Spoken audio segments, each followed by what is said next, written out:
Então, vamos falar sobre uns pontos importantes da função afim. Sendo ela fx igual a ax mais b.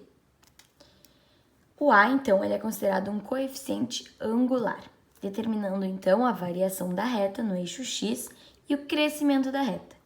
Ou seja, a positivo, no caso maior que zero, é uma função crescente. E o a negativo, ou seja, menor que zero, é uma função decrescente. O b é considerado um coeficiente linear e ele determina a intersecção do eixo y.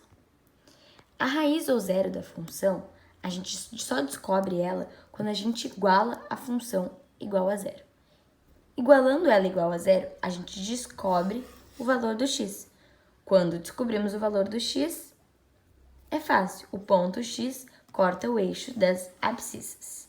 E o eixo x a gente bota no gráfico. Bom, agora então vamos para a questão 3. A primeira pergunta da questão 3 é qual é a lei da função horária que está presente no gráfico. Então, para nós descobrirmos a lei da função horária, a gente precisa pegar um par ordenado. Eu escolhi o x igual a 0 e o y igual a 100.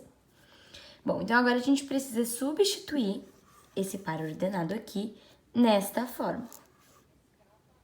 Então, os valores que eu escolhi, vamos substituir na fórmula. Ficando, então, y igual a 100 igual a A vezes 0 mais B. A vezes 0 é igual a 0. Então, a gente já sabe que 100 é igual a B. Então, agora a gente já descobre que o B é igual a 100. Vamos, então, pegar o 10 do gráfico como se fosse o nosso A. Porque a gente já sabe que B é igual a 100. Então, A vezes 10 mais 100, a 10 igual a menos 100, a igual a menos 100 dividido por 10 igual a menos 10. Então, a gente já tem um resultado que a é igual a menos 10. Bom, então vamos pegar lá a fórmula inicial, y igual a ax mais b, e substituir. Substituindo, então, a gente bota y aqui igual a menos 10x mais c. Substituímos esses valores. E essa aqui, então, é a nossa lei da função, ou movimento uniforme.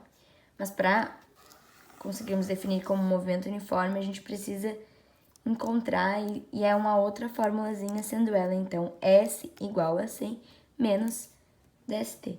Então, essas aqui são as nossas leis da função horária. A letra B pergunta qual é o valor da raiz ou do zero da função no gráfico. Bom, pegamos a lei da função que achamos na letra A, que é fx igual a 10x mais 100, e a gente precisa igualar isso aqui a zero. Então, igualamos, pegamos isto aqui e igualamos a zero.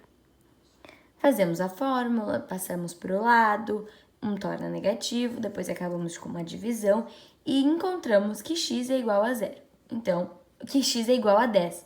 Então, o 10 é a raiz, é o valor da raiz. Na letra C e na letra D, pergunta qual é o ponto de intersecção com o eixo x e qual é o ponto de intersecção com o eixo y. Bom, o ponto de intersecção do eixo x, ele se dá pela raiz e pelo zero. A gente acabou de achar aqui que a raiz é 10. Então, concluímos que o ponto de intersecção é 10 e o zero. No ponto de intersecção do eixo y, o coeficiente é o zero e mais o coeficiente da letra B. E a gente já descobriu que B é igual a 100. E como precisa do zero também, o ponto de intersecção do eixo y é 0 e 100. Pergunta, a letra E, quer saber se a função é crescente ou decrescente. Isso é muito simples. A função com certeza é decrescente. O que determina se ela é crescente ou decrescente é o resultado do A. Se for negativo, ela é decrescente. Se desse mais 10, seria crescente. Mas como o resultado deu negativo, o gráfico é decrescente.